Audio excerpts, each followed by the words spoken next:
This video is on proofs and just a basic proof, nothing too crazy. So a mathematical proof is a series of logical steps that show one side of a mathematical statement is equivalent to the other side for all values of the variable. One rule with what we're doing in this video is that you cannot move terms from one side to the other.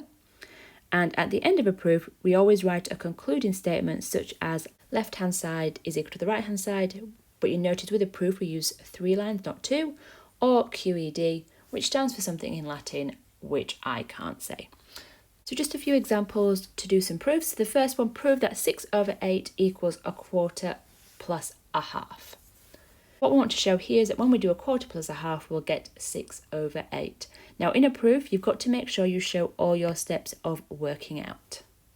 With this one, we know that our common denominator here for what we want to prove 6/8 is 8. So my first step will be to make both the denominators equal 8. I have 2/8 plus 4/8, which then equals 6/8.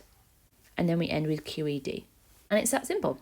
So example 2, very similar now, show that 1/3 minus a quarter equals 1/12. What we're going to do here is we want to simplify the 1/3 minus the quarter, which would give us, with our denominators the same, 4/12 minus 3/12. From there, we can minus the numerators, which completes our proof that it equals 1/12. Example 3, prove that 6a plus 5/3 minus 4a plus 3/2 is equal to 1/6. So we're going to start with the 6a plus 5/3 minus 4a plus 3/2. Now from here, I would make my denominator 6 because that's what we need in our solution.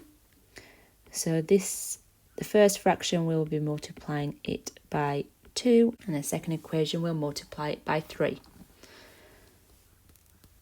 Then we just need to expand and solve. We'll have 12a plus 10/6 minus 12a plus 9/6.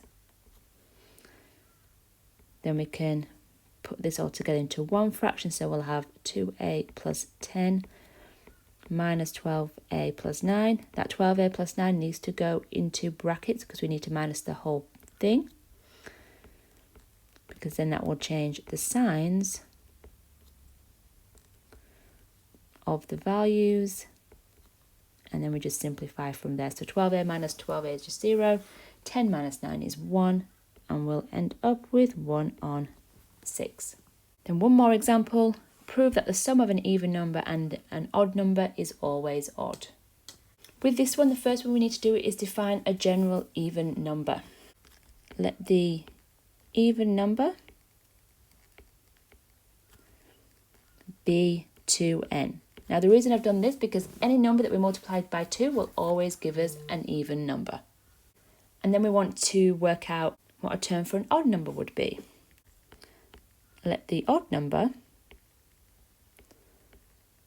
be 2 multiplied by a number, which I'll call this time m, plus 1. Because if we multiply any number by 2, we get even, add 1, it will then be odd. Now we use m and n, we use two different variables here because it doesn't say they want to be consecutive numbers. In the question, it just says any even and any odd. So by making them different, it means we can put in two different numbers for n and m. We want the sum of the even and odd number, which means we will have 2n plus 2n plus 1. And we want to simplify this to show that this answer will always be odd. First thing, this will also then just equal 2n plus 1. We don't need to write the brackets. I wrote the brackets to start with because if there was going to be negatives involved, then it would make a difference. Then I'm going to factor out the 2, so we'll have 2n plus m plus 1. Now if you look at here, in this situation, n plus m will give us just a number. If we multiply that by 2, we will get an even number, and then if we add the 1, it means we'll end up with an odd number. So how we can write this is n plus m we can represent with just another letter, say k, plus 1.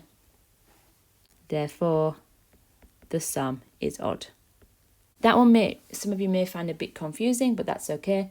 If you do practice with these types of questions, you'll start to see how they work. And that's the end of proofs.